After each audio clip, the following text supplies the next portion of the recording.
जॉनटेक online class के digital platform पर आपका स्वागत है। करंट अफेयर्स के सब्जेक्ट में आज का हमारा टॉपिक रहेगा नेशनल इश्यूज। तो आइए नेशनल इश्यूज की तरफ चलते हैं। करंट अफेयर्स 1 जून से 15 जून के बीच में जो भी करंट अफेयर्स है उनका आज टॉपिक वाइज अध्ययन करते हैं। इसमें राष्ट्रीय मुद्दों पर हम बातचीत करते हैं। तो पहला हमारा टॉपिक है भारत चीन सीमा विवाद। भारत चीन सीमा विवाद को हम 4 टॉपिक्स में पढ़ते हैं, 4 पॉइंट्स के हिसाब से इनको पढ़ते हैं। चर्चा में क्यों रहा ये, इसका ऐतिहासिक पृष्ठभूमि क्या रही, इसके विवादित स्थल जिन पे क्वेश्चन बन सकते हैं करंट में वो क्या क्या है, और अन्य फैक्ट्स मिसलेनियस जो अदर्स में ले लेंगे हैं।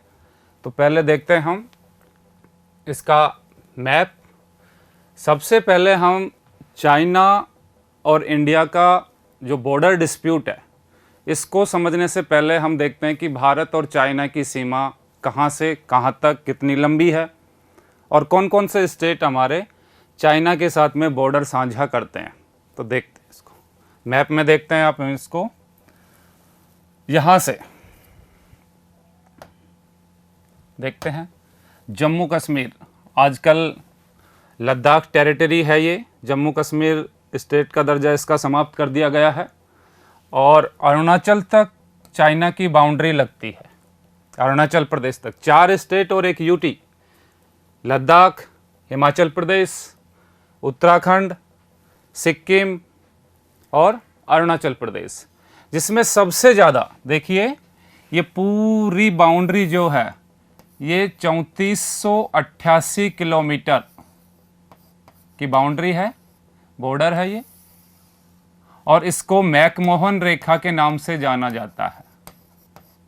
ध्यान रहे 1914 में मैकमोहन जी ने ये रेखा बनाई थी, इसलिए इन्हीं के नाम पे मैकमोहन रेखा के नाम से भारत चाइना बॉर्डर मैकमोहन रेखा। इसमें सर्वाधिक 1-2 इसके फैक्ट्स यहीं मैप पे देख लेते हैं, इसके बाद में हम इसकी जो भी फैक्ट्स हैं उनका अध्ययन करेंगे। अरुणाचल प्रदेश की सर्वाधिक सबसे ज़्यादा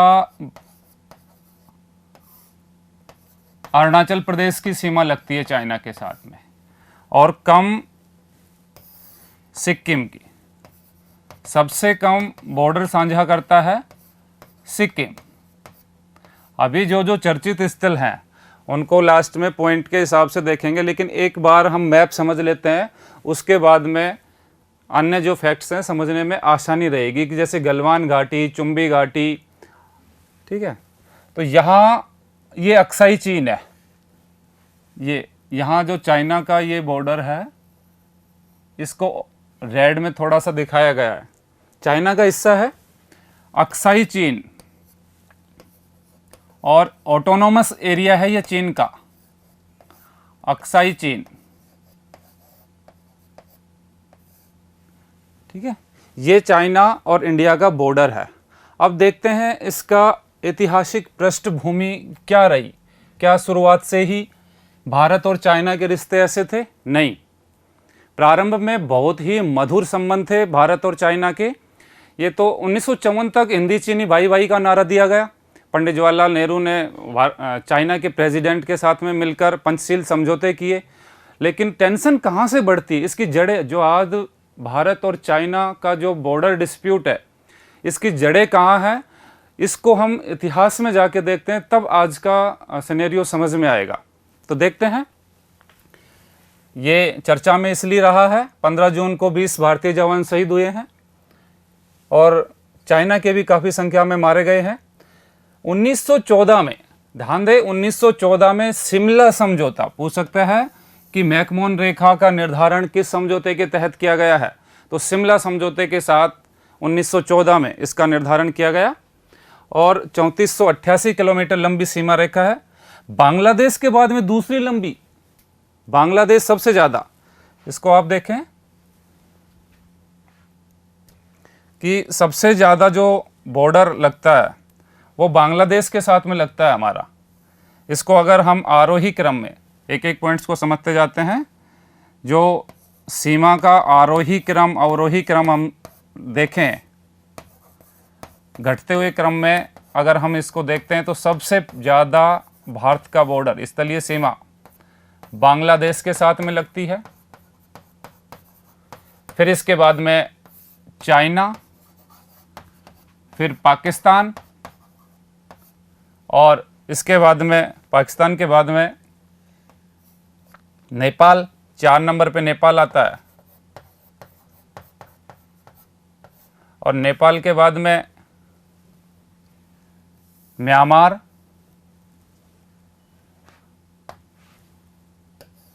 बर्मा जो आजकल म्यांमार के नाम से जाना जाता है, और भूटान, और सबसे कम लगती है अफगानिस्तान।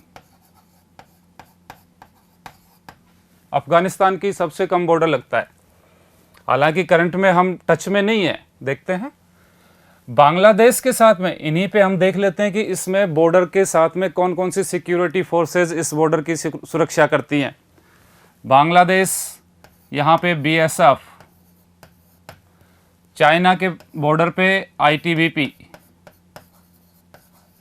पाकिस्तान बीएसएफ, नेपाल यहाँ पे SSB, Myanmar SSB, Bhutan SSB, और अफगानिस्तान के साथ में हमारा बॉर्डर एट प्रेजेंट पाक अधिकृत कश्मीर में होने की वजह से हम बॉर्डर शेयर, डायरेक्ट लिंक नहीं है हमारा, लेकिन हमारा अधिकार है, उस पर हमारा दावा है कि अफगानिस्तान से हमारी सीमा रेखा सबसे कम है, जो लगती ज़रूर है। ठीक है। चाइना के साथ में जो बॉर्डर होता है इसको हम कहते हैं मैकमोहन रेखा। पूछी जाती है ये कि मैकमोहन रेखा किन दो देशों के बीच में है। पाकिस्तान के साथ में रेड क्लिफ रेखा एकमात्र ऐसी रेखा विश्व की जो कागज पे पेन से उकेरी गई है, बैठे बैठे ही बना दिया गया है रेड क्लिफ रेखा को। और अफगानिस्तान के साथ में जो बॉर्डर लगता है इसको डूरंड रेखा कहा जाता है, डूरंड रेखा, डूरंड बॉर्डर। ठीक है। तो ये हमारे इनकी सीमा, भारतीय सीमा और उनसे संबंधित बॉर्डर के कुछ फैक्ट्स हैं। अभी हम देख रहे थे ऐतिहासिक पृष्ठभूमि, इसी पे आते हैं ऐतिहासिक पृष्ठभूमि पे। सबसे पहले 1954 में पंचशील समझौता किया गया। इसमें 5 समझौते किए गए। पंडित जवाहरलाल नेहरू ने 5, हम एक दूसरे की अखंडता और एवं संप्रभुता का सम्मान करेंगे, सॉर्जिनिटी का।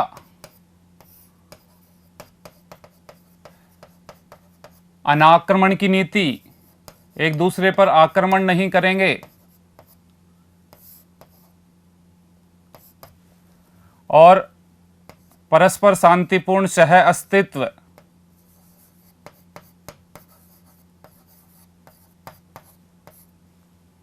म्यूचुअल सह अस्तित्व, परस्पर सहयोग और आंतरिक मामलों में दखल अंदाजी नहीं करना। ये 5 पॉइंट्स थे। कई बार पूछ सकता है कि पंचशील में निम्न में से कौन सा असंगत है। 4 दे, इनमें से 3 दे के एक कुछ अलग दे सकता है।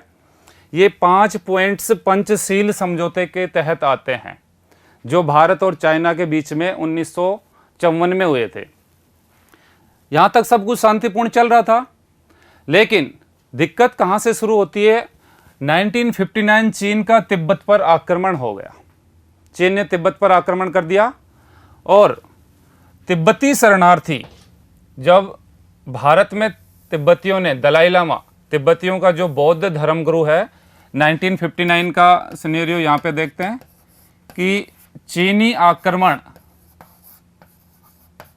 इतिहास देख रहे हैं हम और उससे संबंधित फैक्ट्स। तो यहाँ पे दलाई लामा ने भारत में शरण ली। दलाई लामा तिब्बतियों के धर्म नेता हैं, धार्मिक नेता हैं। और दलाई लामा धर्मशाला, हिमाचल प्रदेश में एक शहर है धर्मशाला। पूछा हुआ सवाल है तिब्बतियों की अस्थायी राजधानी कहाँ पर है, तो धर्मशाला में है। तिब्बती यहीं से गवर्नमेंट चला रहे हैं क्योंकि तिब्बत से तो इनको निष्कासित कर दिया गया है और भारत ने इनको शरण दे रखी है। यहीं से दोनों देशों के बीच में तनाव बढ़ा है कि चाइना इस चीज़ का विरोध करता है कि तिब्बतियों को, आप तिब्बत के मुद्दे को उठाते हो, हमारे इंटरनल मैटर में आप दखलंदाजी करते हो, ये चाइना का भारत पर आरोप है। ठीक है, तो इस तरह से 1959 चीन पर तिब्बत का आक्रमण होने के बाद में दोनों देशों में तनाव बढ़ा। हम इनका देख रहे हैं कि ऐतिहासिक पृष्ठभूमि, आज का जो विवाद है इसका ऐतिहासिक पृष्ठभूमि क्या रही है। 54 तक सब ठीक ठाक है, 59 में आक्रमण के बाद में दोनों देशों में तनाव बढ़ा और इसका नतीजा हमें 62 में भारत चीन युद्ध के रूप में देखने को मिलता है। चीनियों ने आक्रमण कर दिया और ये आक्रमण किया रेजांगला के रास्ते से। अभी हम मैप में देखेंगे रेजांगला कहाँ है, बहुत ही महत्वपूर्ण। कई बार पूछा जाता है, लोकेशन के ऊपर सवाल आते हैं कि सीधा युद्ध की डेट नहीं पूछ लेता है कि 62 के युद्ध में चीनियों ने किस साइड से भारत में एंट्री की, किस तरफ से भारत पर आक्रमण किया। तो रेजांगला के रास्ते से यहाँ भारत का नुकसान हुआ है। भारत इस के लिए तैयार ही नहीं था कि युद्ध हो और अचानक से आक्रमण से, और मात्र हम रेजांगला में 13 कुमाऊं, हमारी आर्मी की एक यूनिट है 13 कुमाऊं, छोटे छोटे फैक्ट्स हैं ये, 13 कुमाऊं बटालियन और इसकी कंपनी थी सी कंपनी, वो तैनात थी और इनके कमांडर थे मेजर शैतान सिंह, नाम सुना होगा बहुत ज़्यादा। बहादुरी से लड़ते हुए, पूरी इतिहास में बहुत कम ऐसे मामले देखने को मिलते हैं कि जब पूरी की पूरी कंपनी शहीद हो गई हो। एक 300 BC करके मूवी है, उसमें भी 300 यूनानी सैनिक बहादुरी से लड़ते हुए ईरानियों के अगेंस्ट में पूरे शहीद होते हैं। इसी प्रकार का एग्जाम्पल भारत में अगर कहीं देखने को मिलता है तो रेजांगला में देखने को मिलता है। मेजर शैतान सिंह और उनकी पूरी कंपनी शहीद हो जाती है, लेकिन चीनियों को वहाँ तक रोके रखते हैं। ये 62 के युद्ध की बात है और 13 कुमाऊं यूनिट के बटालियन के मेजर थे वो। यहाँ से रेजांगला कहाँ है, ये लेह में है। इसके बाद में भारत ने अपनी सैन्य क्षमता को बढ़ाया। अब कई इस बार कह देते हैं कि 62 के युद्ध में हमें पुरजोर तरीके से जवाब क्यों नहीं दिया गया। देखो, वैसे ये वनडे एग्ज़ाम के हिसाब से नहीं है, फिर भी कंसेप्ट समझ में आए, क्योंकि भारत उस समय 2 मोर्चों पर मतलब युद्ध करने की पोजीशन में नहीं था। एक तरफ पाकिस्तान, क्योंकि जैसे ही हम चाइना के साथ में युद्ध घोषणा करते, पाकिस्तान इस मौके का फ़ायदा उठाता। इसलिए तात्कालिक परिस्थितियों को देखते हुए भारत ने युद्ध ना करने का निर्णय लिया और 62 का युद्ध अनिर्णित रहा है। भारत ने अपनी तरफ से युद्ध का घोषणा नहीं की। 67 में भारत चीन दोबारा से चाइना ने अटैक किया और अब की बार उन्होंने नाथुला दर्रे से एंट्री की। अभी देखेंगे हम कि नाथुला कहाँ है। हम सारा एक बार थ्योरेटिकली पढ़ लेते हैं, फिर सभी चीज़ों को एक एक करके मैप पे समझ लेंगे। ठीक है, तो नाथुला, ये दर्रा सिक्किम में है। नाथुला पास बहुत बार पूछा हुआ है और यहीं से सवाल एक बार बना है पीछे कि चुंबी घाटी कहाँ है, क्योंकि नाथुला पास में चुंबी घाटी है, ट्राइंगल पे स्थित है, इसलिए सवाल बनते हैं इसके आसपास के सारी चीज़ों से। सिक्किम में पड़ता है ये। इस तरह हमारा ये इसका ऐतिहासिक पृष्ठभूमि रही है 1967 तक। उसके बाद में नाथुला पास को बंद कर दिया गया है और दोनों देशों के बीच में बॉर्डर पे टेंशन आज तक बरकरार है, जो हर 2-3 साल में एक बार हो ही जाता है। अभी देखते हैं इसको, ठीक है, मैप में। अभी हमने रेजांगला और नाथुला पास की बात की है, तो रेजांगला कहाँ है? रेजांगला लेह में पड़ता है और नाथुला सिक्किम, दोनों की पोजीशन देखते हैं। ठीक है, ये पड़ता है जम्मू कश्मीर, यहाँ रेजांगला, रेजांगला इस साइड में है, और सिक्किम में पड़ता है नाथुला दर्रा। ठीक है। अब विवादित स्थल कौन कौन से हैं जिन पे क्वेश्चन बनने की संभावना रहती है, क्योंकि कंसेप्ट पे नहीं सिर्फ फैक्ट्स पे सवाल बनते हैं वनडे एग्जाम्स में। विवादित स्थल चुशूल घाटी, नाथुला दर्रा, गलवान घाटी, अक्साई चीन, पेंगोंग झील और चुंबी घाटी और दौलत बेग ओल्डी सड़क, ये चर्चा में रही हैं। दौलत बेग ओल्डी, चुशूल घाटी कहाँ है, नाथुला दर्रा कहाँ है, तो चुशूल घाटी की हम पहले पोजीशन देखते हैं। चुशूल घाटी है कहाँ पोजीशन में मैप में, यहाँ पे देखिए आप अक्साई चीन, इसमें क्लियर आएगा नहीं, रेजांगला अक्साई चीन के जस्ट नीचे है और रेजांगला के पास में ही चुशूल घाटी है। ठीक है, इस मैप में समझते हैं हम अच्छे से। ठीक है, रेजांगला चुशूल घाटी में पड़ता है, यहीं पे है चुशूल घाटी। पूछ सकता है चुशूल घाटी कहाँ है, तो आप लिखेंगे लेह लद्दाख में पड़ती है चुशूल घाटी। और चुशूल घाटी की तरफ से ही 1962 में 62 में चाइना की सेनाओं ने भारत में जो रेजांगला में लड़ाई हुई वो चुशूल घाटी से एंट्री ली थी। ठीक है ना, तो लेह में पड़ता है दोनों।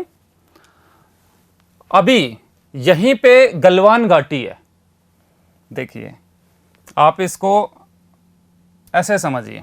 अभी हम सिर्फ इस साइड की तरफ चल रहे हैं, इधर को नहीं, लेह लद्दाख वाले एरिया में देख रहे हैं।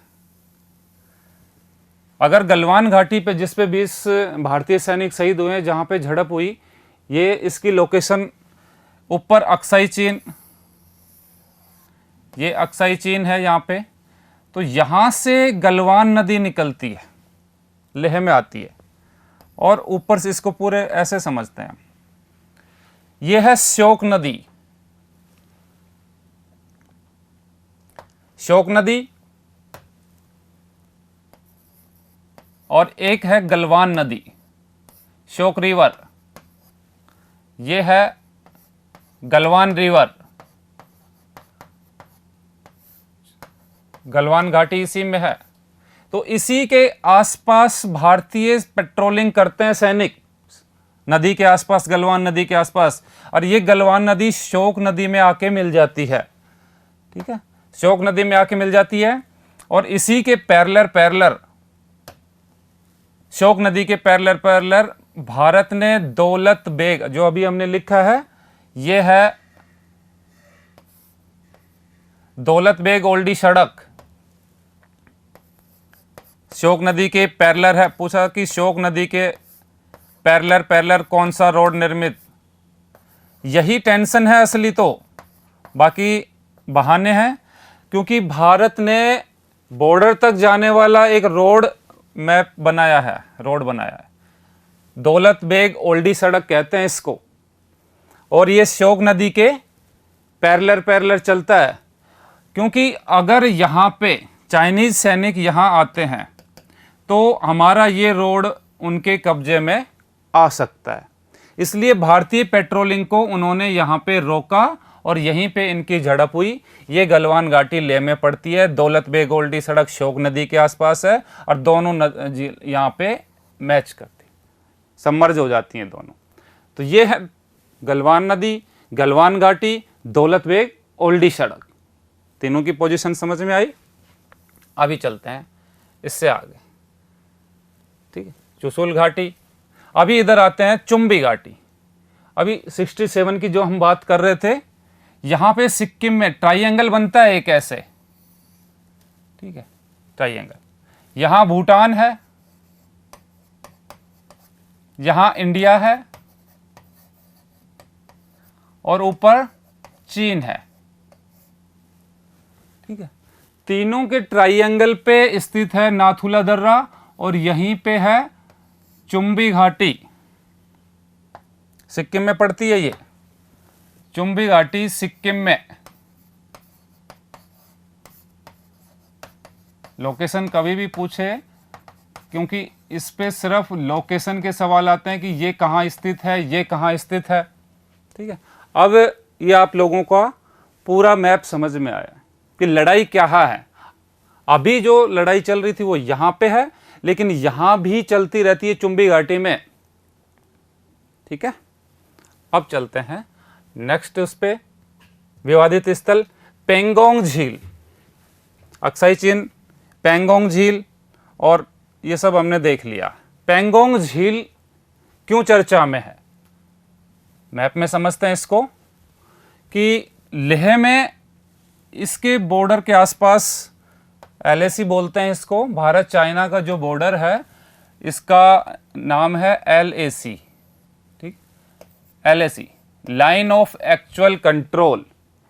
लाइन ऑफ एक्चुअल कंट्रोल गुजरती है पेंगोंग झील से। ये पेंगोंग झील है, पेंगोंग झील। अब पेंगोंग झील का 2/3 हिस्सा, इसका 2/3 हिस्सा तो चीन के कब्जे में है और 1/3,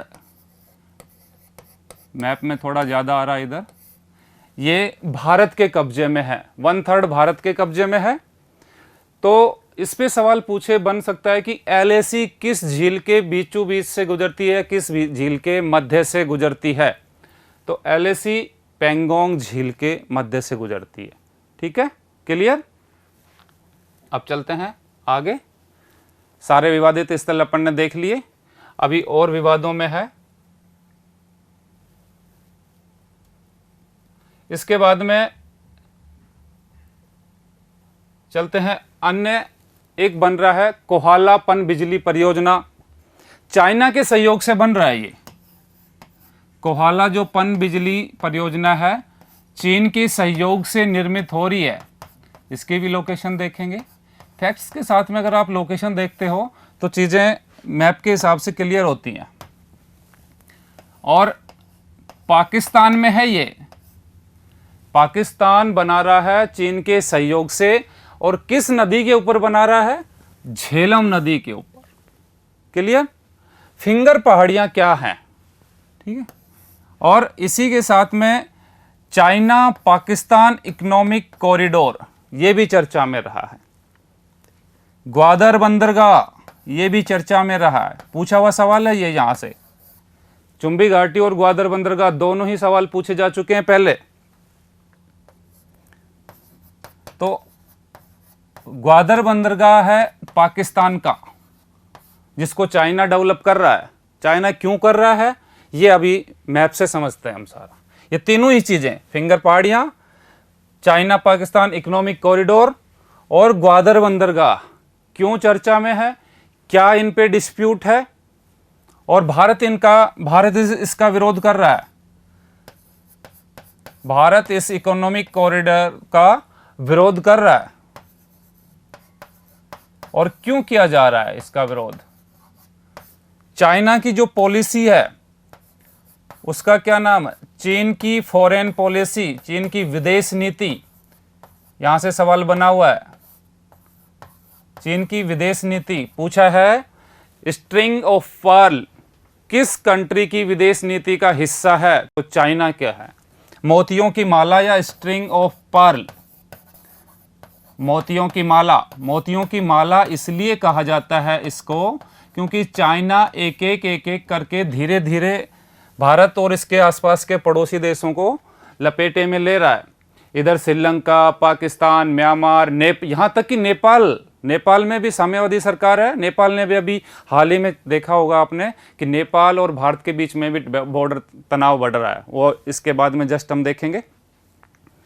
तो मोतियों की माला चीन की विदेश नीति का हिस्सा रही है भारत को घेरने के लिए, ठीक है। तो अभी इसको देखते हैं हम, CPEC को और ग्वादर बंदरगाह को, और लास्ट में इसको देख के फिर चलते हैं हम नेपाल के बॉर्डर पे। अभी आप देखें कि चाइना का जो अक्साई चीन हिस्सा है, यहां ये स्वायत्त क्षेत्र है, ऑटोनोमस एरिया है, ये स्वायत्त क्षेत्र है, ऑटोनोमस एरिया चाइना का, इसीलिए चाइना ने इसको थोड़ा अलग कलर में दिखाया है। और यहाँ पे जो निवास करने वाली जनजाति है वो है उइगुर समुदाय। उइगुर मुस्लिम समुदाय है और अपनी आज़ादी के लिए ये लड़ रहे हैं, ठीक है। तो इस पे पूछ सकता है कि उइगुर मुस्लिम किस कंट्री से या किस प्रांत से संबंधित है, तो झिनजियांग, अक्साई चीन भी झिनजियांग प्रांत का उइगुर समुदाय है, चीन का झिनजियांग प्रांत यहां पे निवास करती है, ठीक है। अब चाइना ने क्या किया है, इससे अक्साई चीन से होता हुआ पीओके से और पाकिस्तान में एक उन्होंने रोड बनाया है, इकोनॉमिक कॉरिडोर। इसी का नाम है चाइना पाकिस्तान इकोनॉमिक कॉरिडोर। प्राचीन रेशम मार्ग का हिस्सा रहा है, ये व्यापार के लिए चाइना को फायदेमंद है। उसके भारत इसका विरोध इसलिए कर रहा है कि भारत मानता है ये पीओके है, पाक अधिकृत कश्मीर। पीओके असल में भारत का हिस्सा है जिस पर पाकिस्तान ने कब्जा जमा लिया। अब भारत कहता है कि हमारी विदाउट परमिशन के चाइना पीओके से किस प्रकार से रोड निकाल सकता है, और हम इसकी निंदा करते हैं, हम इसका विरोध करते हैं। इसलिए इकोनॉमिक कॉरिडोर का लेकर भारत और चाइना में इसको लेके विवाद है, क्योंकि ये पीओके से निकलता है। ये छोटे छोटे फैक्ट्स हैं, इनके बारे में आप ध्यान दें। क्लियर? अब चलते हैं हम नेक्स्ट पे अपने कि और क्या, यहां पे आते हैं। ग्वादर बंदरगाह तक जाता है सीपीएसी, अक्साई चीन से होता हुआ पाकिस्तान में ग्वादर बंदरगाह तक, और इस ग्वादर बंदरगाह को भी चाइना ही डेवलप कर रहा है। इसी के साथ में हम एक चाइना के अन्य देशों से भी जो भी डिस्प्यूट हैं इनको भी यहीं पे देख लेते हैं कि डियागो या सेनकाकू द्वीप का रिलेशन किससे है। डियागो या सेनकाकू कहाँ है ये जापान के द्वीप हैं, जापान के एट प्रेजेंट जापान के कब्जे में है ये, लेकिन चाइना इन पे अपना अधिकार जताता है। तो चीन और जापान में जो डिस्प्यूट है वो सेनकाकू, चीन में इसको डियागो कहा जाता है और जापान में इसको सेनकाकू कहा जाता है। तो इन द्वीपों को लेके दोनों देशों में तनाव है, वियतनाम के साथ में भी तनाव चल रहा है, ठीक है। यह है भारत चाइना विवाद बॉर्डर को लेके। बॉर्डर में जो विवादित स्थल हैं, चुम्बी घाटी, ग्वादर बंदरगाह, ठीक है, और रेजांगला, सभी हमने एक एक करके मैप से क्लियर कर लिए हैं। अब चलते हैं हम नेक्स्ट विवादित स्थल, भारत नेपाल बॉर्डर टेंशन, ठीक है। तो आइए चलते हैं नेपाल की तरफ, आपको लेके चलते हैं। ये नेपाल 1816 में, अभी देखो इसका भी ऐतिहासिक, किसी भी आप ध्यान दें इस चीज को कि कोई भी करंट का टॉपिक है, सिर्फ इसको इस तरह से ना पढ़ें कि ठीक है किसके बीच में टेंशन चल रही है, भारत नेपाल, ये कोई क्वेश्चन नहीं है। उसका पॉलिटिकली, इकोनॉमिकली, उसका हिस्टोरिकल, सभी पॉइंट ऑफ व्यू से उसका अध्ययन करें और उससे बनने वाले सवालों को, संभावित सवालों की सूची बनाएं, तभी जाके करंट क्लियर होता है। क्वेश्चन वाइज कभी क्लियर नहीं हो पाएगा, कंसेप्ट क्लियर होगा तो चीजें हो जाएंगी आराम से। इंडिया चाइना और इंडिया नेपाल तनाव ये है कि जैसे जैसे ये सारे जितने भी तनाव हैं ब्रिटिश भारत की देन है। शुरुआत में अंग्रेजों की देन है, ये बॉर्डर क्लियर किया नहीं। अभी आप इसको देखते हैं कि नेपाल की 80% आबादी नेपाल की हिंदू है, तो हिंदू राष्ट्र हुआ। कई बार पूछ सकता है निम्न में से हिंदू राष्ट्र कौन सा है, तो हम गलती से नेपाल ना लगा दें, क्योंकि नेपाल जब 2015 में, जब से नेपाल में संविधान कॉन्स्टिट्यूशन लागू हुआ है, तब से नेपाल एक धर्मनिरपेक्ष राष्ट्र का दर्जा दे गया है। 15 से पहले नेपाल हिंदू राष्ट्र का दर्जा, विश्व का एकमात्र हिंदू राष्ट्र का दर्जा सिर्फ नेपाल को था, ठीक है। लेकिन वर्तमान में ये धर्मनिरपेक्ष राष्ट्र है। वर्तमान में नेपाल को धर्मनिरपेक्ष राष्ट्र का दर्जा है। ये नेपाल के बारे में कुछ चीजें हैं। और एट प्रेजेंट नेपाली प्रधानमंत्री हैं केपी शर्मा ओली, केपी शर्मा जी हैं। तो हिंदू राष्ट्र होने के बाद में फिर क्यों तनाव बढ़ा हुआ है? क्योंकि अब इसको ये देखें कि यहाँ भी साम्यवादी सरकार है और चाइना में भी साम्यवादी सरकार है। यहाँ साम्यवाद है और भारत में डेमोक्रेसी है, लोकतंत्र है भारत में। तो दोनों की वैचारिक समानता है, नेपाल और चाइना की, दोनों की। इस वजह से भारत और नेपाल में हमेशा बहुत ही मधुर संबंध रहे हैं। भारत नेपालियों के लिए वीज़ा की ज़रूरत नहीं पड़ती दोनों देशों में। लेकिन साम्यवाद सरकार आने के बाद में दोनों में, चाइना में आपस में रिलेशन अच्छे हो गए हैं। इस वजह से नेपाल भारत का चाइना के इशारे पे विरोध करता है। इसमें भी सड़क को लेके है, वहाँ दौलत बेग ओल्डी सड़क को लेके डिस्प्यूट था।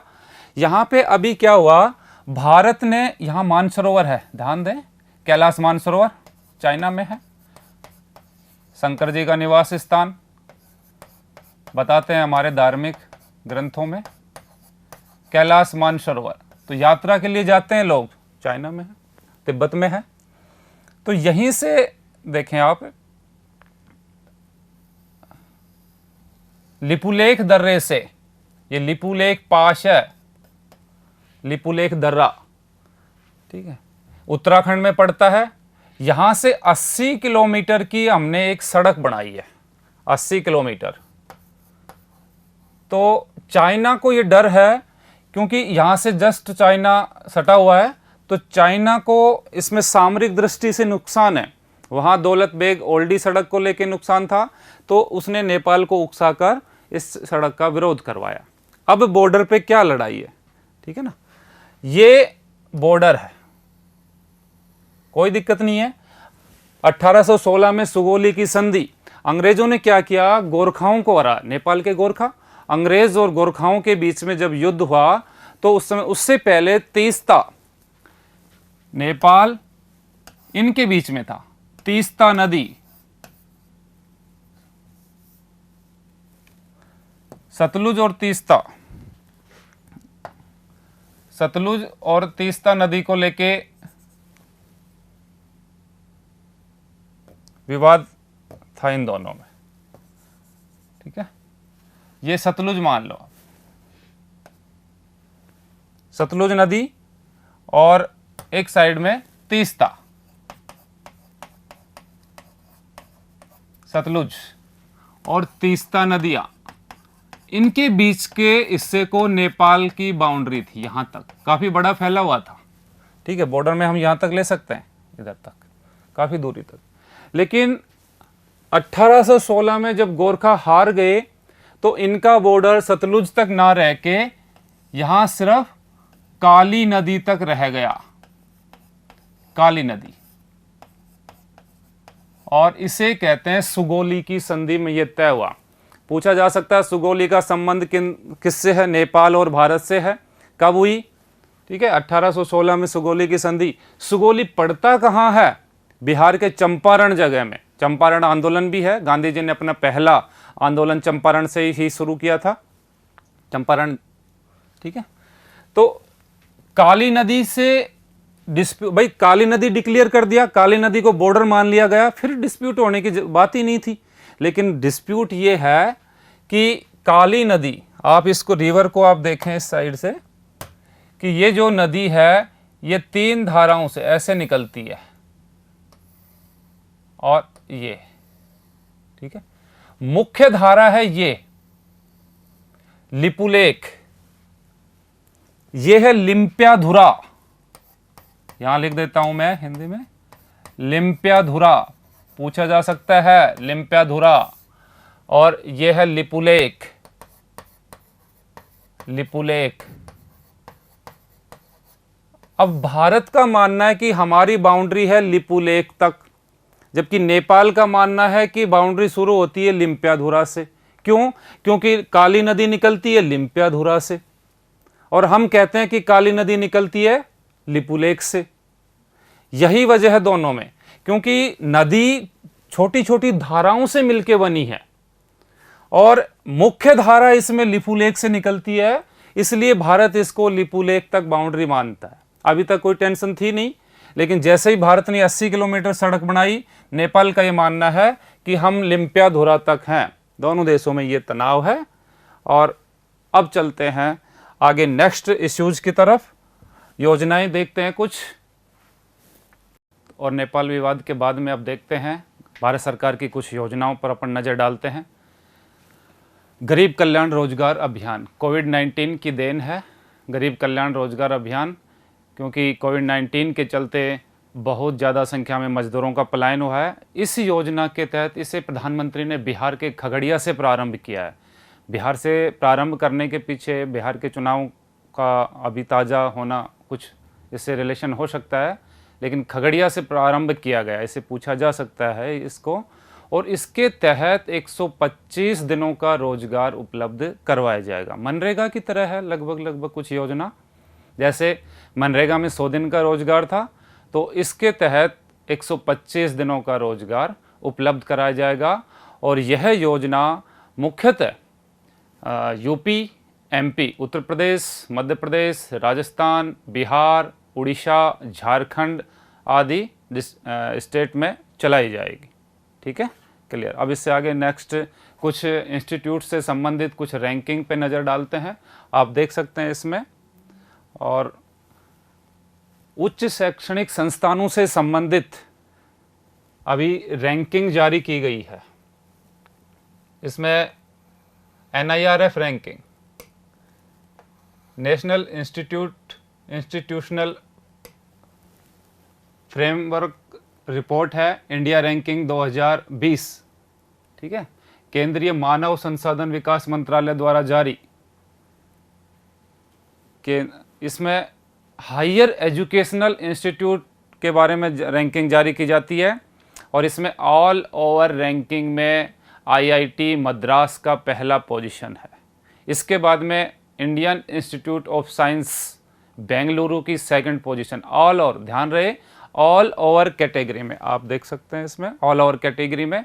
और अगर हम इसमें विश्वविद्यालय कैटेगरी में देखें तो Indian institute of Bengaluru first position पे काबिज है, और सेकंड पोजीशन आई है JNU, जवाहरलाल नेहरू यूनिवर्सिटी दिल्ली, कन्हैया कुमार वाली यूनिवर्सिटी है ये। और अगर कॉलेज कैटेगरी में हम इसको देखें तो फर्स्ट पोजीशन NIRF ने दी है मिरांडा हाउस, DU की गर्ल्स कॉलेज है मिरांडा हाउस।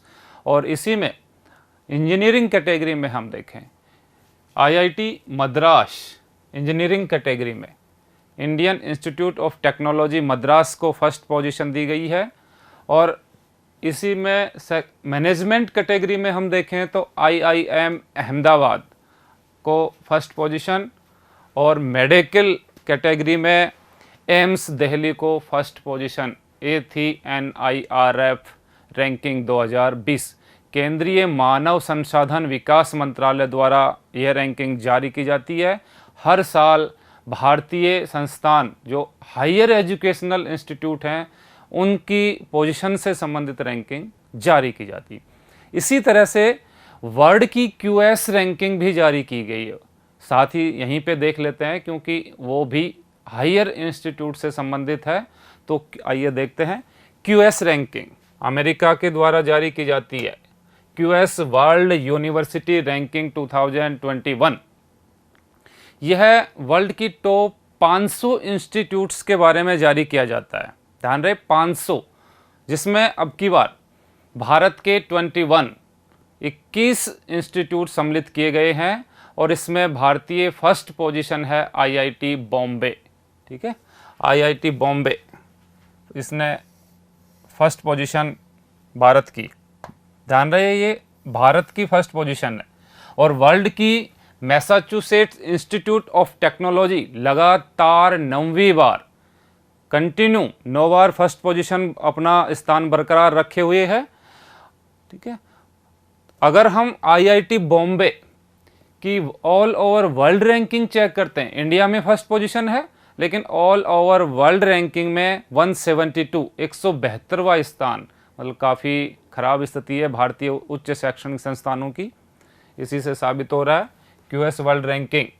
इसके बाद में हम नेक्स्ट मुद्दों की तरफ चलते हैं। आपको पर्यावरणीय मुद्दे, इकोलॉजिकल मुद्दे, ध्यान दें आज की जो ट्रेंड है करंट का, साइंस टेक्नोलॉजी से संबंधित इश्यू और इकोलॉजी से संबंधित इश्यू जरूर ही डालता है, क्योंकि अभी ये जो भी महामारी चल रही है या जो भी नेचर में जो बदलाव आ रहे हैं जिससे मानवीय या जीवन पे जो प्रभाव पड़ रहा है, इस वजह से करंट का ताज़ा इकोलॉजिकल जो इश्यू होते हैं उन्हें बिना डाले कोई भी एग्ज़ाम कंप्लीट नहीं होता है। तो आज की डेट में इकोलॉजिकल इश्यूज़ पर ज़्यादा ध्यान देना चाहिए। हम इकोलॉजिकल इशू को देखने से पहले थोड़ा सा एनवायरनमेंट के बारे में हल्का सा थोड़ा जानने की कोशिश करते हैं। इसका इतिहास, थोड़ा सा बैकग्राउंड कि भाई इकोलॉजिकल इश्यू क्यों चर्चा में आए। आप देखेंगे 2010 से पहले एग्जामों में इकोलॉजिकल इशू नहीं डालता था, ज़्यादा चर्चा में अभी आए हैं। 10 से 11 यूपीएससी, आरपीएससी वगैरह बाद में 10 के बाद में डालने लगे हैं ये। तो इसमें चेक करते हैं हम, भारत या वर्ल्ड में इसका इतिहास देखें हम तो 1972 से पहले विश्व का ध्यान यहाँ था ही नहीं। कोई भी एनवायरमेंटल इश्यू पे कोई भी कॉन्फ्रेंस या कोई भी बातचीत नहीं हुआ करती, इतना इस ओर ध्यान दिया जाता था। क्योंकि आप ऐसा सोच सकते हैं कि आदमी जब पेट उसका भरता नहीं है तो ऐशो आराम पे नहीं सोच सकता। जब आदमी संपूर्ण औद्योगिकीकरण पूर्ण हो चुका कई देशों का, उसके बाद में एनवायरनमेंट की तरफ ध्यान गया और पहली वैश्विक मीटिंग हुई है 1972 में।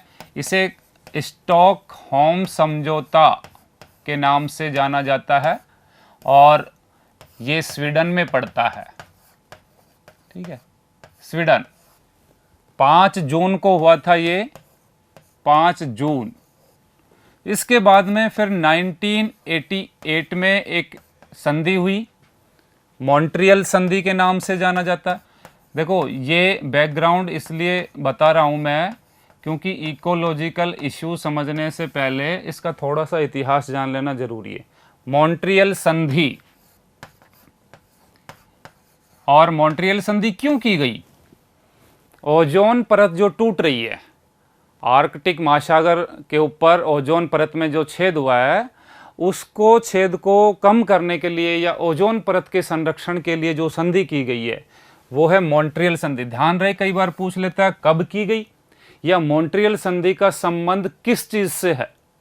ठीक है, तो मॉन्ट्रियल संधि का है ओजोन संरक्षण, O3 लिख देता हूं मैं इसको, ओजोन संरक्षण इससे संबंधित है। और ओजोन परत को किससे नुकसान है?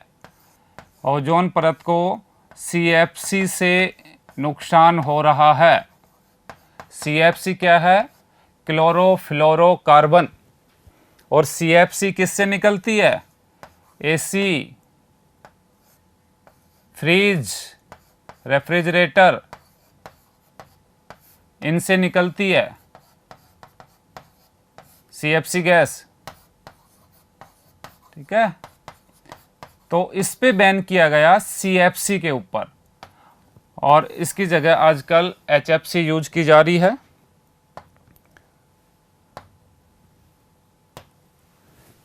ये था मॉन्ट्रियल प्रोटोकॉल। ध्यान रहे, अलग अलग प्रोटोकॉल क्यों की गई और किस पे बैन किया गया, किसका संरक्षण करती है। और इसी पे एक पॉइंट याद रख लें, ओजोन छिद्र कहाँ है? ओजोन जो छिद्र है ये आर्कटिक के ऊपर है, आर्कटिक और अंटार्कटिका।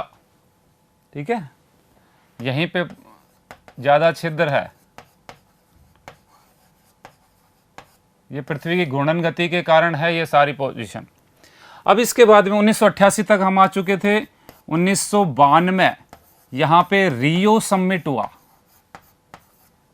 रियो सम्मेलन ये रियो डी जेनेरो ब्राज़ील में है। इसी को पृथ्वी दिवस के रूप में भी मनाया जाता है। अर्थ समिट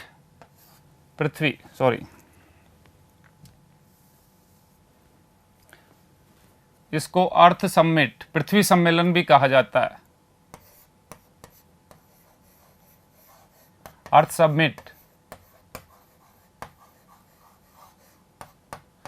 समिट के नाम से कई बार डायरेक्ट क्वेश्चन पूछ लेता है। रियो समिट नहीं बोलता इसको। अर्थ समिट कब हुआ, कहाँ हुआ, तो रियो डी जेनेरो में हुआ। इसके बाद में आते हैं 1995 में प्रथम कोप मीटिंग हुई। First conference on climate change, COP first बोलते हैं इसको। अभी 2020 में हुआ नहीं है, 2021 में कॉप 26 होगा। ठीक है, 2021 में होगा, 20 में तो कोरोना की वजह से कुछ नहीं हो पा रहा है। 1995 में हुआ ये। फिर 1997 इसमें क्योटो प्रोटोकॉल, क्योटो संधि हुई है। बहुत बार एग्जामों में पूछा गया है क्योटो संधि कब हुई या क्योटो संधि कब लागू हुई। ध्यान रहे, इस दिन लागू नहीं हुई है, बनी जरूर है 97 में। और किससे संबंधित है ये ग्रीन हाउस गैसों पर रोक लगाती है। ग्रीन हाउस गैसों को प्रतिबंधित करती है, गैसों पर प्रतिबंध लगाती है। तो ग्रीन हाउस गैसें कौन सी हैं? ग्रीन हाउस गैस जैसे CO2, मीथेन। ठीक है, अभी आप लोगों को देखो ये चीजें समझ में आनी चाहिए कि क्योटो संधि का संबंध है ग्रीन हाउस गैसों से और मॉन्ट्रियल संधि का संबंध है ओजोन संरक्षण से। ठीक है, और यही क्योटो संधि लागू ही 2005। क्योटो जापान का एक शहर है, इसी के नाम पर वहां पे समिट हुआ, इसलिए इसका नाम क्योटो संधि रख दिया गया। 2005 में क्योटो संधि लागू हुई। करंट के साथ साथ में थोड़ा सा इसका बता देता हूं, इसी के बाद में आप एनवायरनमेंट अच्छे से समझ पाएंगे। ठीक है, ये इसका थोड़ा ऐतिहासिक एनवायरनमेंट का जो मेन मीटिंग्स वर्ल्ड जो समिट, अर्थ समिट जो मीटिंग्स हुई है उनके बारे में थोड़ा सा मैंने जिक्र किया। अभी हम जैसे करंट पे आते हैं कि अभी ताज़ा, अभी ध्यान दें, इसको आप देख सकते हैं, स्क्रीनशॉट भी ले सकते हैं। अब आते हैं पर्यावरण। जून के महीने में क्या क्या इकोलॉजिकल इश्यूज थे? तो 5 जून पर्यावरण दिवस, मैंने पहले ही बताया। 5 जून 1972 को स्टॉकहोम समझौता हुआ था, उसी के उपलक्ष्य में हर साल 1974 से 2 साल बाद से 1974 से 5 जून को पर्यावरण दिवस मनाया जाता है और हर वर्ष की भांति अब की बार भी मनाया गया।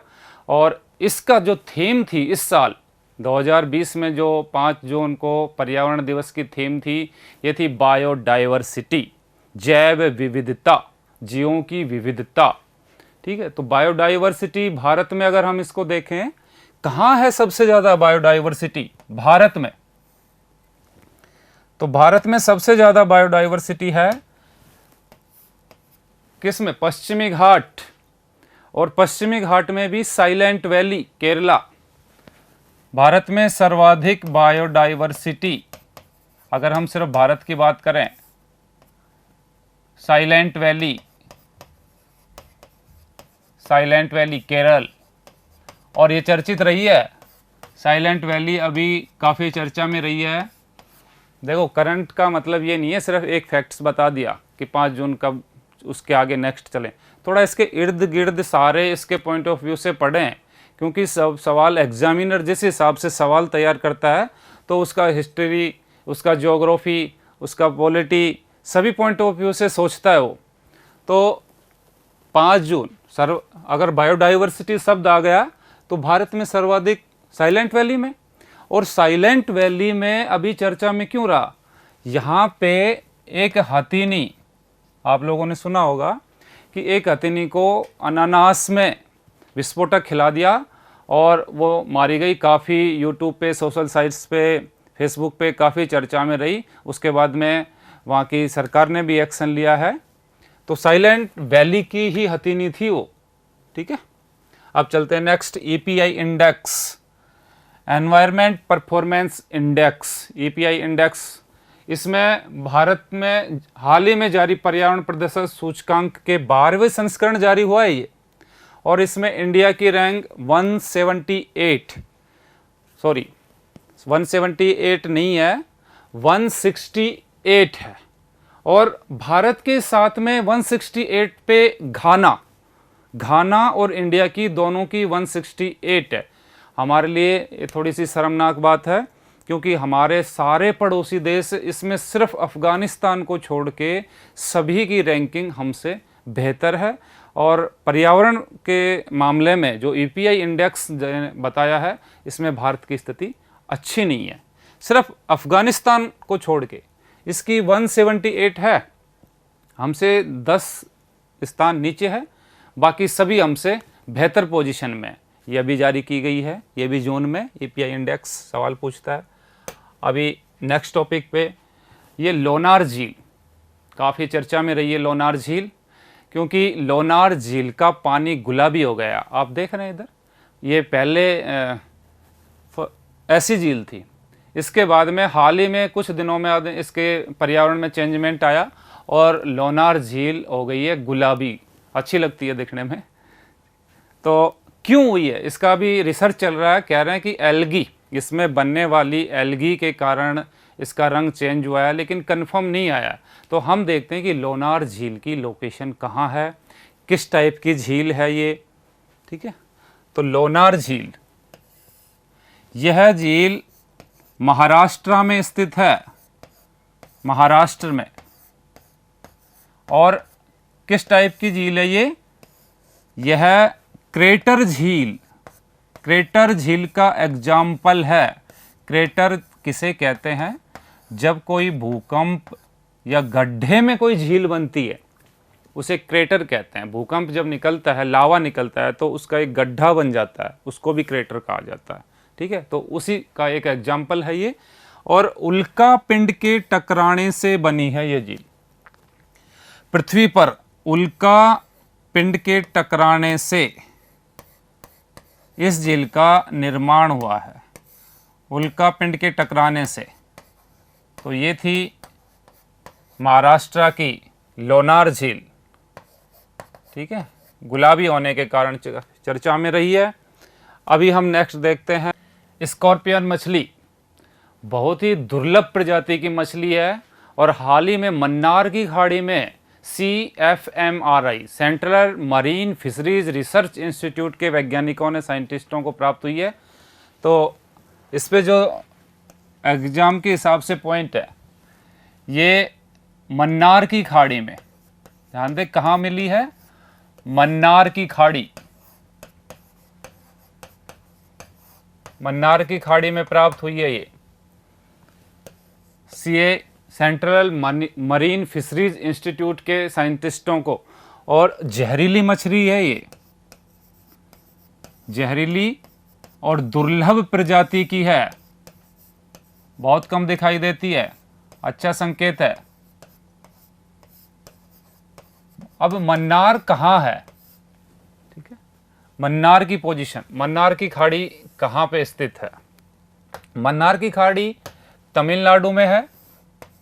ये तमिलनाडु में भारत और श्रीलंका के बीच में उथला जो समुद्र है, ध्यान दें, ये भारत और श्रीलंका, इसके बीच में जो उथला समुद्र है, ये मन्नार की खाड़ी है, ठीक है, मन्नार की खाड़ी भारत श्रीलंका के बीच में।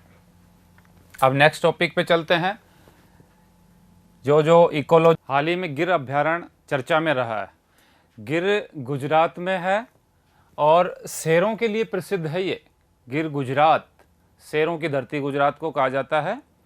और गुजरात राज्य के अनुसार इसमें शेरों की संख्या में 28.87 की वृद्धि हुई है और शेरों की 2015 के जो आंकड़े थे 523 से बढ़कर 674, 523 से 674 हो गए हैं, शेरों की संख्या में वृद्धि हुई है। और यह आंकड़े जो लिए गए हैं वहाँ के जो लोकल सर्वे है, पूनम सर्वे जिसको कहा जाता है, उसके आधार पर ये आंकड़े दिए गए हैं। तो अच्छी बात है, भारत में शेरों की संख्या में इजाफा हुआ है और गुजरात में हुआ है ये सब। अभी चलते हैं कि नेत्रावली, नेत्रावली राष्ट्रीय पार्क, नेत्रावली राष्ट्रीय पार्क में ब्लैक पैंथर दिखाई गया है।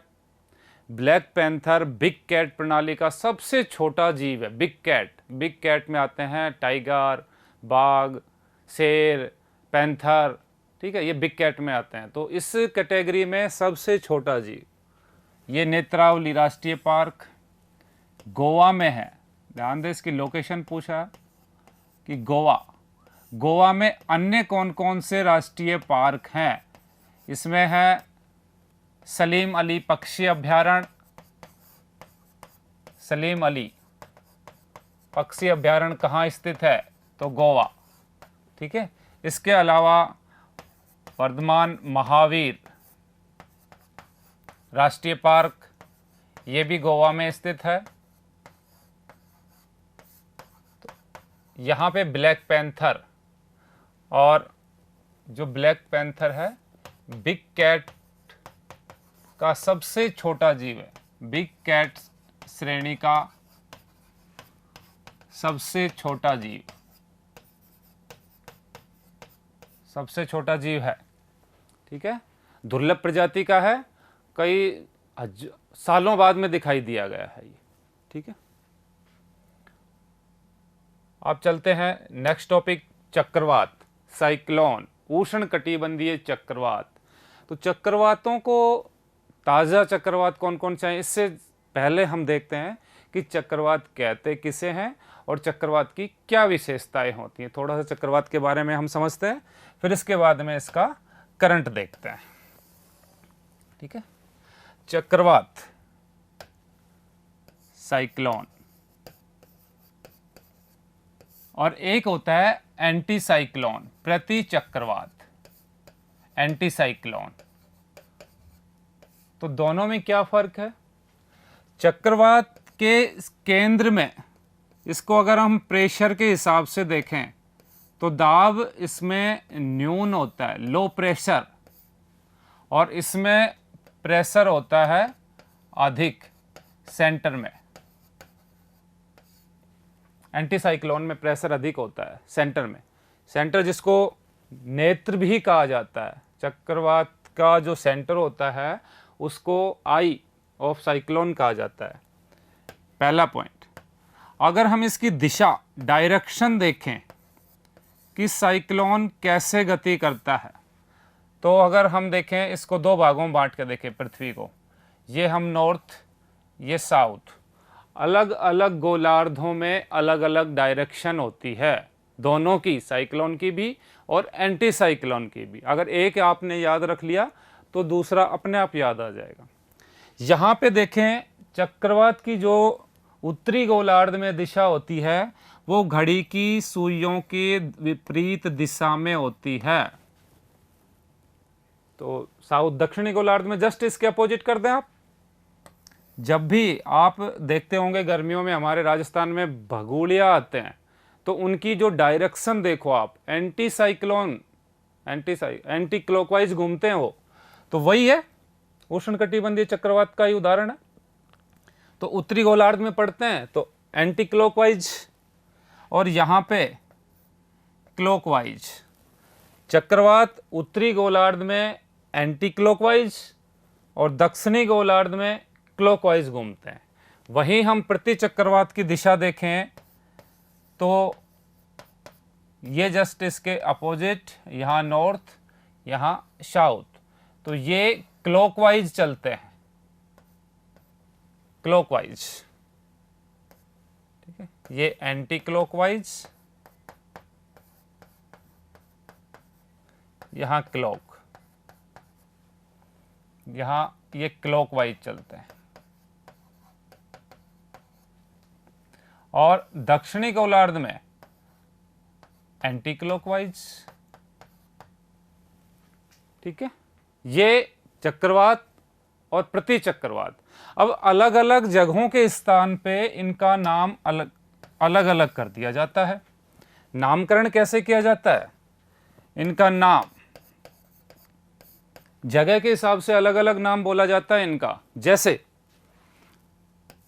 हरिकेन, हुर्रिकेन भी कहते हैं, गाड़ी का नाम भी आता है hurricane, willy willy, willy willy, typhoon, typhoon,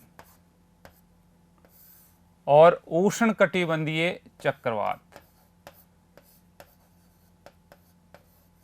उष्णकटिबंधीय चक्रवात। और कहां कहां पे, जगह से पूछता है कि हरिकेन यूएस से, या फिर हम कह सकते हैं नॉर्थ ईस्ट प्रशांत महासागर और अटलांटिक महासागर में इसको हरिकेन कहा जाता है। विली विली ऑस्ट्रेलिया में कहा जाता है इसको, ऑस्ट्रेलिया में विली विली के नाम से जाना जाता है इन तूफानों को। टाइफून फिलीपींस और चाइना, फिलीपींस और चाइना में इनको टाइफून के नाम से जाना जाता है। उष्णकटिबंधीय चक्रवात ये हिंद महासागर में आते हैं, भारत के तटों के आसपास हिंद महासागर में आने वाले चक्रवातों को उष्णकटिबंधीय चक्रवातों की कैटेगरी में रखा जाता है। ठीक है, अब देखते हैं हम इसका करंट। क्लियर?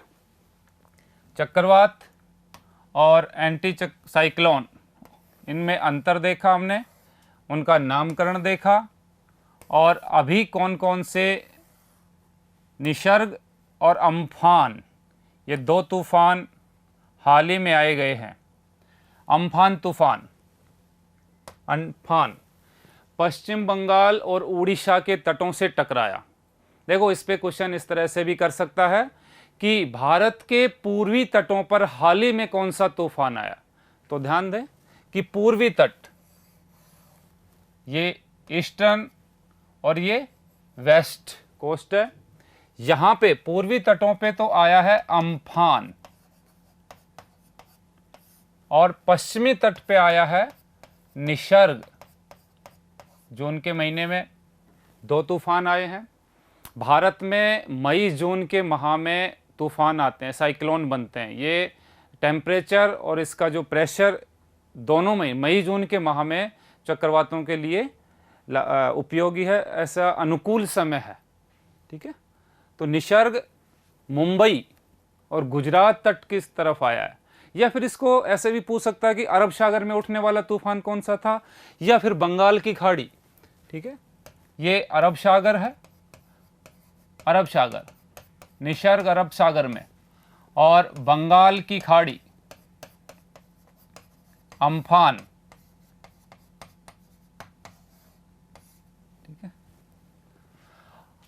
अभी एक चीज और है कि सुपर साइक्लोन किसे कहते हैं? जिस तूफान की गति 220 किलोमीटर से अधिक हो उसे हम सुपर साइक्लोन कहते हैं। तो इसमें से सुपर साइक्लोन कौन सा हुआ? अम्फान, क्योंकि अम्फान की गति 220 किलोमीटर के आसपास थी और निसर्ग की गति 150 से नीचे थी, तो सुपर साइक्लोन अम्फान को कहा गया है। ठीक है, तो अब नेक्स्ट टॉपिक पे चलते हैं हम। भारत ने अभी one sun one world grid योजना, ग्रिड प्लान तैयार किया गया है। One sun one world grid plan, और भारत ने अपने पड़ोसी देशों को सेंटर में रखकर ये प्लान तैयार किया गया है। इसमें अपने पूर्वी और पश्चिमी देशों को मिला के एक सन मतलब नवीकरणीय योजना, सोलर एनर्जी को बढ़ावा देने के लिए बनाया गया प्लान है। और ध्यान दें, सोलर जो संग्रह, सोलर का जो देशों का एक ग्रुप बनाया गया है, गुड़गांव में इसका हेडक्वार्टर रखा गया है। भारत की पहल पे ये प्लान तैयार किया गया। इसमें हम ये देख सकते हैं कि जो सोलर एनर्जी है, ध्यान दें, सौर ऊर्जा को बढ़ावा देने वाला प्लान है ये, क्योंकि पर्यावरण संरक्षण की दिशा में भी एक इको फ्रेंडली कदम है। सौर ऊर्जा किस टाइप की एनर्जी है, रिन्यूएबल या नॉन रिन्यूएबल? तो रिन्यूएबल एनर्जी सोर्स में आती है सोलर एनर्जी, नवीकरणीय या नवीकरणीय ऊर्जा। और इसका एक फैक्ट है कि भारत में सबसे ज़्यादा सोलर एनर्जी उत्पादन करने वाला स्टेट कौन सा है? तो राजस्थान। इसमें फर्स्ट सोलर एनर्जी में प्रथम स्थान राजस्थान का है। राजस्थान सोलर एनर्जी में फर्स्ट पोजीशन पे है। ठीक है, अभी चलते हैं नेक्स्ट टॉपिक पे। कोणार्क सूर्य मंदिर लेके चलते हैं आपको। कोणार्क सूर्य मंदिर यहाँ अभी चर्चा में किस लिए रहा? क्योंकि उड़ीसा का जो कोणार्क सूर्य मंदिर है और कोणार्क शहर, दोनों को ही, शहर को भी और मंदिर को भी पूर्णतः कंप्लीटली 100% सोलराइजेशन सिटी के रूप में विकसित किया जा रहा है, इसलिए चर्चा में रहा। तो अभी देखते हैं कि कोणार्क का जो सूर्य मंदिर है कब बना। 13वीं शताब्दी में गंगवंश के शासक नरसिंह देव वर्मन ने कोणार्क के सूर्य मंदिर का निर्माण करवाया। और किन को समर्पित है? ये सूर्य देवता के रथ मंदिर के नाम से जाना जाता है। इसमें 24 पहिए हैं, 24 पहिए हैं इस सूर्य देवता के रथ के, आप देख सकते हैं कोणार्क सूर्य मंदिर। और 1984 में यूनेस्को की विश्व धरोहर सूची में इसको शामिल किया गया। यूनेस्को जो ऐतिहासिक धरोहरें हैं उनको संरक्षण का काम करता है। एक चीज़ और ध्यान दें कि इसको ब्लैक पैगोडा के नाम से भी जाना जाता है। पूछ लेता कई बार, ब्लैक पैगोडा कहाँ स्थित है? तो कोणार्क का जो भी चर्चा में है उसका इतिहास देखें, ज्योग्राफी देखें। ब्लैक पैगोडा इसलिए कहा जाता है क्योंकि ये काले रंग का है, इसलिए ब्लैक पैगोडा कहा जाता है। कोणार्क का सूर्य मंदिर अभी विश्व धरोहर सूची में शामिल किया गया। तो ये हो रहा होगा कि विश्व धरोहर सूची है क्या चीज? विश्व धरोहर सूची यूनेस्को द्वारा जारी की जाती है और यूनेस्को एक वैश्विक संगठन है जो ऐतिहासिक धरोहरें को संरक्षित या पर्यावरण जो धरोहर हैं उनको संरक्षण करने का काम करता है। और इसका हेडक्वार्टर है पेरिस में। यूनेस्को के बारे में थोड़ा सा जानें, यही देता है विश्व धरोहर सूची का दर्जा। और यूएसए और इजराइल, इन्होंने अभी यूनेस्को का दर्जा त्याग दिया है। इजराइल ने यूनेस्को की सदस्यता से त्याग पत्र दे दिया है। क्यों दिया है? ये यरूशलेम के मुद्दे को लेकर त्याग पत्र दिया गया है। यरूशलेम इजराइल की राजधानी है, ठीक है। यरूशलेम मुद्दे को लेके, यरूशलेम, क्योंकि यूएसए और इजराइल दोनों ने ही इसको छोड़ा है अभी, इसी मुद्दे को लेकर। क्योंकि यरूशलेम पे फिलिस्तीन भी अपना कब्जा बताता है। फिलिस्तीन, इजराइल और फिलिस्तीन के बीच में वार चलती रहती है। हुआ ये कि यूनेस्को ने फिलिस्तीन को अपनी सदस्यता दे दी। इसी से गुस्से में आके इजराइल और यूएसए ने यूनेस्को की सदस्यता से त्यागपत्र दे दिया। ठीक है, तो ये था हमारा कोणार्क का सूर्य मंदिर और यूनेस्को के बारे में। अब आपको नेक्स्ट पे चलते हैं। अब डालते हैं अंतर्राष्ट्रीय मुद्दों पर एक नज़र। भारत यूएनओ की सुरक्षा परिषद में अस्थायी सदस्यता के लिए 8वीं बार चुना गया। अस्थायी सदस्यता के लिए 2 साल के लिए अलग अलग क्षेत्रों से कंट्रियों का प्रतिनिधित्व होता है। भारत का इस साल एशिया की तरफ से प्रतिनिधित्व किया है। देखो, संयुक्त राष्ट्र संघ संयुक्त राष्ट्र संघ की सुरक्षा परिषद में अस्थायी सदस्यता मिली है। तो संयुक्त राष्ट्र संघ 24 अक्टूबर 1945 इसको स्थापना हुई और इसीलिए 24 अक्टूबर को यूएनओ दिवस के रूप में भी मनाया जाता है।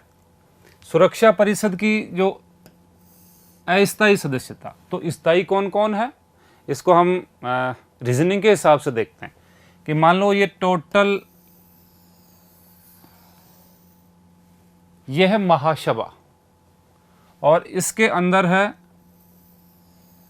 सुरक्षा परिषद और इसमें होते हैं स्थायी और अस्थायी सदस्य। 10 + 5 ये है महासभा। यूएनओ के सभी देशों का जो समूह है वो महासभा कहलाता है और यूएनओ में 193 देश हैं। अंतिम जो 193वां वो था दक्षिणी सूडान। अंतिम देश जो यूएनओ में शामिल हुआ लास्ट, दक्षिणी सूडान 193वां। पूछ सकता है कि यूएनओ का 193वां देश कौन सा है, तो दक्षिणी सूडान। अब बात करते हैं सुरक्षा परिषद की। तो महासभा में 15 देशों का एक ग्रुप है जो महत्वपूर्ण डिसीजन लिए जाते हैं। उसमें सभी से महत्वपूर्ण डिसीजन नहीं ले सकते, उसमें समय और सहमति नहीं बन पाती। तो 15 के जो ग्रुप है इसको कहते हैं सुरक्षा परिषद। अब इसमें 10 अस्थायी सदस्य हैं और 5 स्थायी सदस्य परमानेंट, जिनके पास में वीटो पावर है। तो 5 स्थायी सदस्य कौन कौन से हैं? इसमें ब्रिटेन, अमेरिका, फ्रांस है क्या,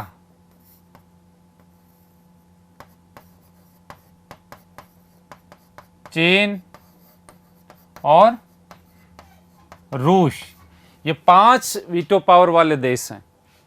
ठीक है। अस्थायी देश ये प्रत्येक 2 साल के लिए चुने जाते हैं और नेक्स्ट 2 साल बाद में दूसरे का नंबर आता है।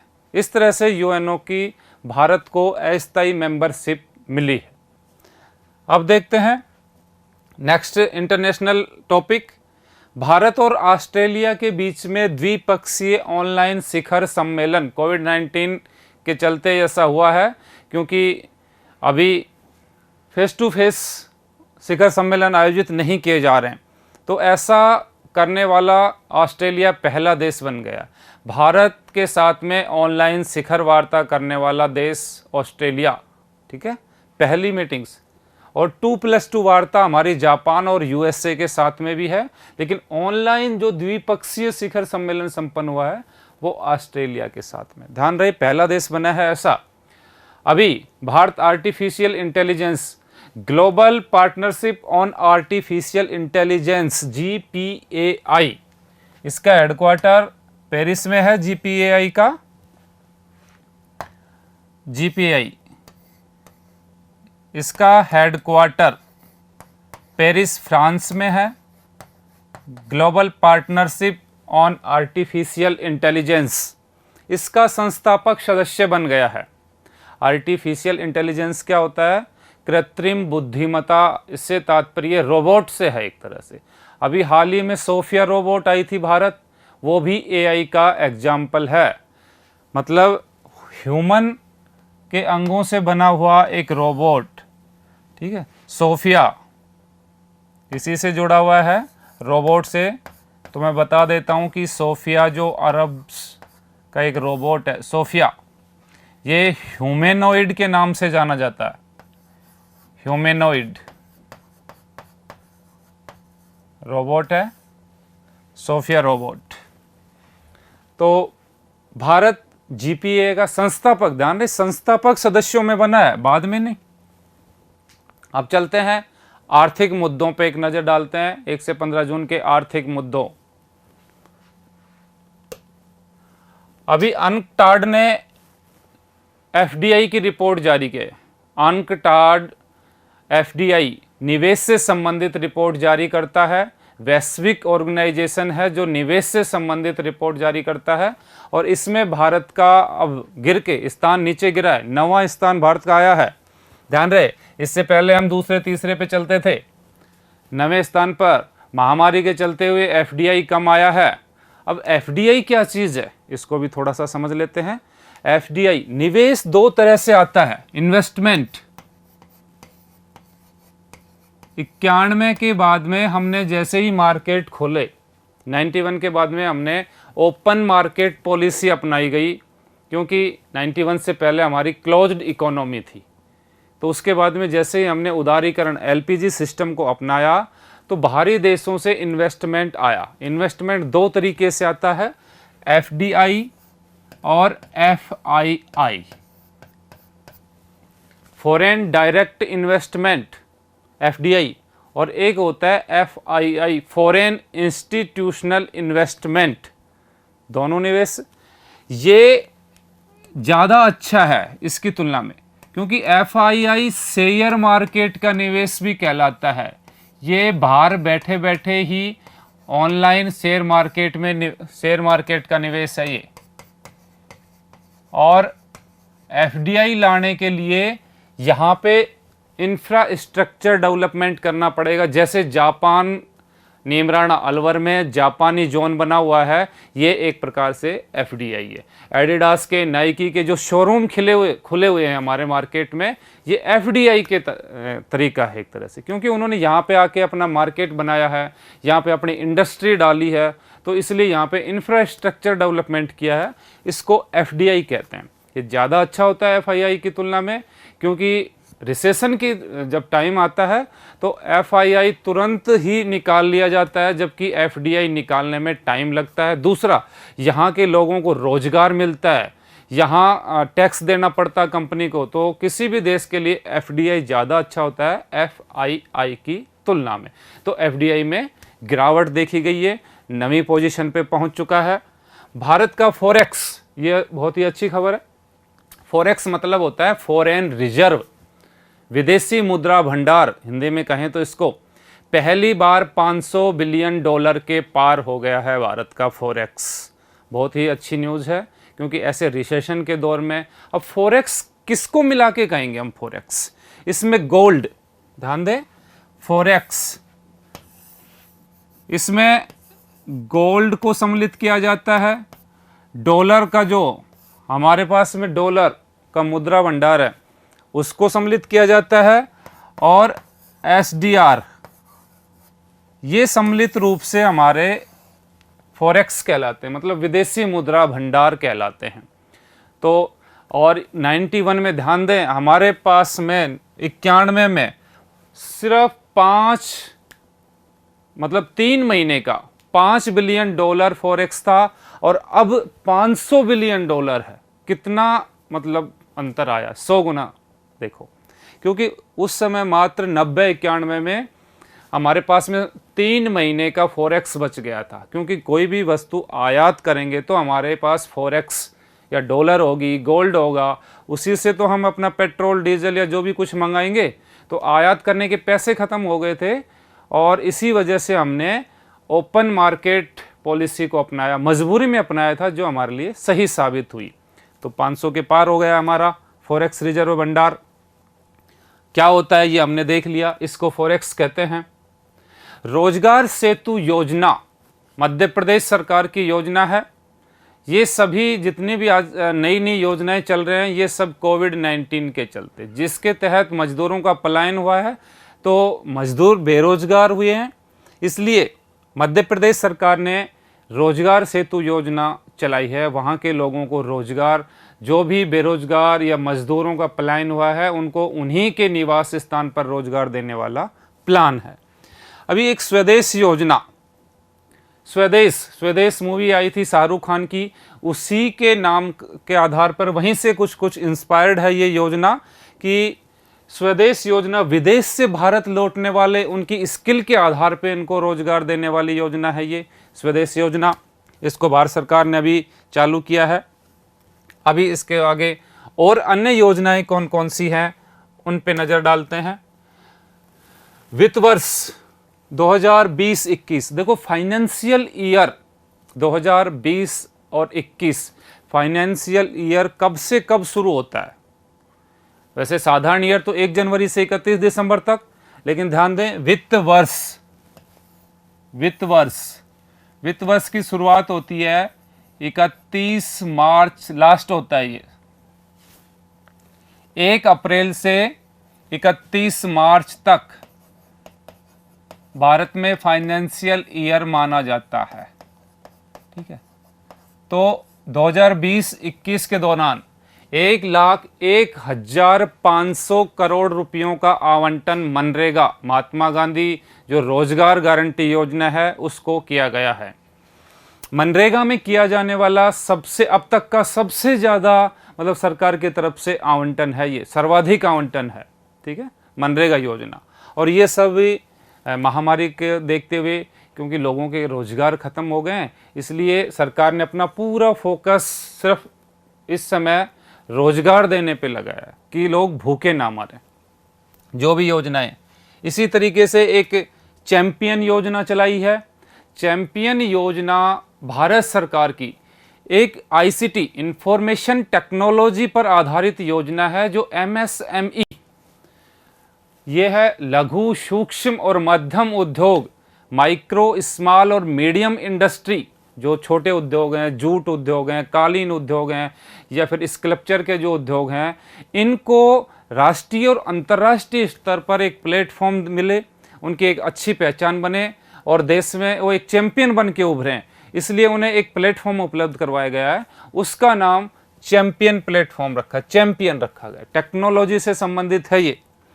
और अभी हाल ही में इकोनॉमिक मुद्दों में ही आते हैं ये। खरीफ की फसलों के लिए प्रधानमंत्री की अध्यक्षता में जो आर्थिक मामलों की cabinet committee CCEC, cabinet committee on economic affairs, ठीक है, MSP का निर्धारण कौन करता है? ये CC, cabinet committee on economic affairs, आर्थिक मामलों की कैबिनेट कमेटी, आर्थिक मामलों की कैबिनेट कमेटी, इसके द्वारा निर्धारित किया गया है MSP। MSP होता क्या है, इसको देखते हैं कि MSP है क्या चीज और क्यों जारी किया जाता है MSP, इसकी क्या आवश्यकता है MSP जारी करने की।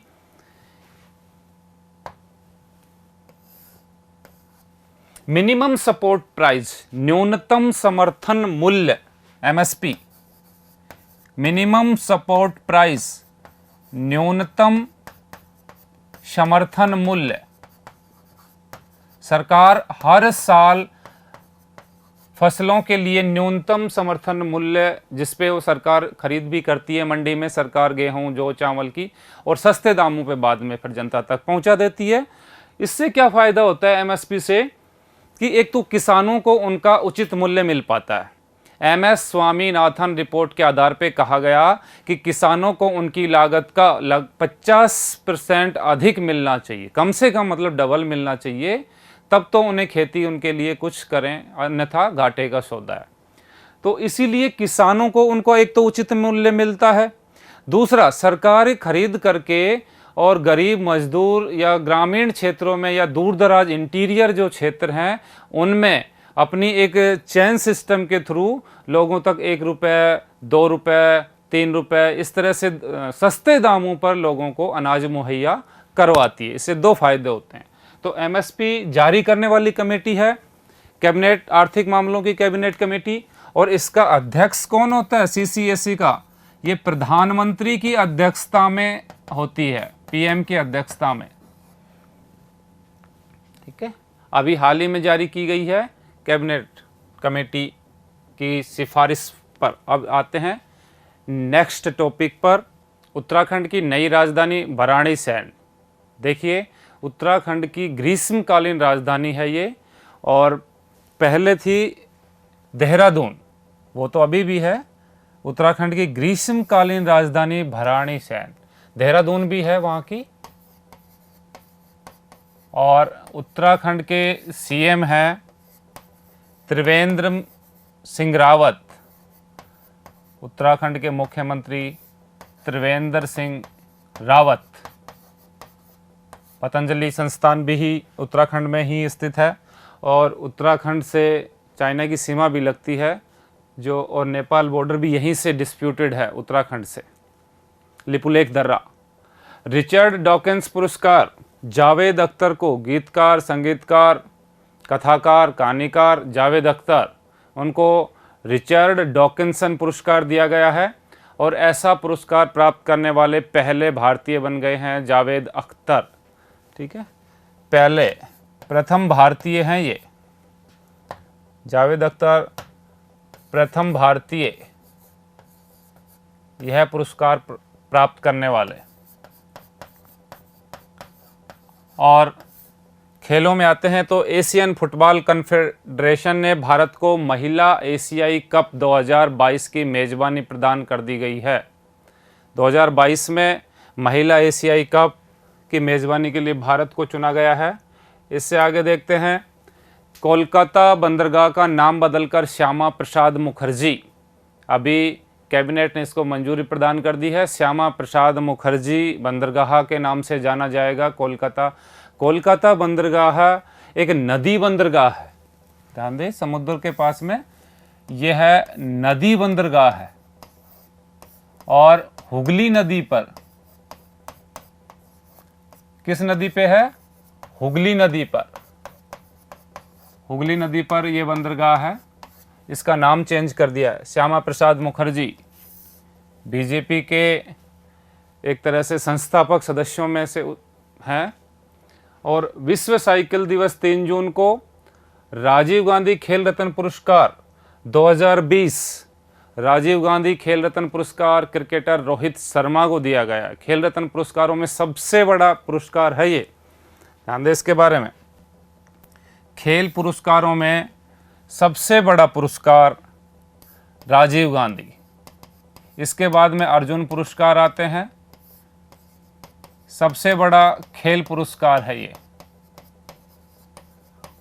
और इस पुरस्कारों की शुरुआत, इनकी शुरुआत 1984 में, इसके तहत 7.5 लाख रुपया इनाम की राशि दी जाती है। और प्रथम खिलाड़ी जिसको राजीव गांधी खेल रत्न पुरस्कार प्रदान किया गया, शतरंज के खिलाड़ी विश्वनाथन आनंद, ऐसे पहले खिलाड़ी हैं जिनको राजीव गांधी खेल रत्न पुरस्कार प्रदान किया गया था। ठीक है, अब की बार 2020 में रोहित शर्मा को दिया गया है। और रोहित शर्मा T20 में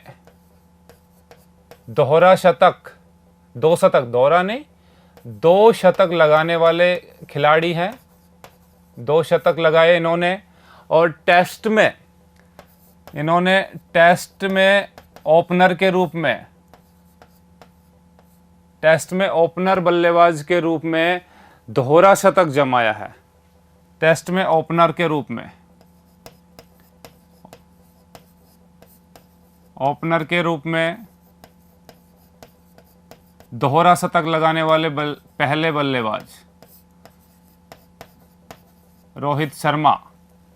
इनको अब की बार राजीव गांधी खेल रत्न के लिए चुना गया। अमेरिका की निजी कंपनी स्पेस एक्स ने पहली बार चालक दल के सदस्यों को अंतरिक्ष में भेजा है और ऐसा करने वाली पहली निजी प्राइवेट कंपनी है। ये ध्यान दें, प्राइवेट, गवर्नमेंट में सबसे पहले रूस ने भेजा है अंतरिक्ष में, लेकिन प्राइवेट कंपनी के रूप में ये यूएसए की कंपनी है स्पेस एक्स। ठीक है, तो ऐसा करने वाली पहली कंपनी बन गई है। और इसी के साथ हमारा 1 से 15 जून का करंट अफेयर्स समाप्त होता है। 16 से 23 जून तक का करंट अफेयर्स लेके हम फिर से प्रस्तुत होंगे। इसी के साथ आप सभी को नमस्कार, राम राम।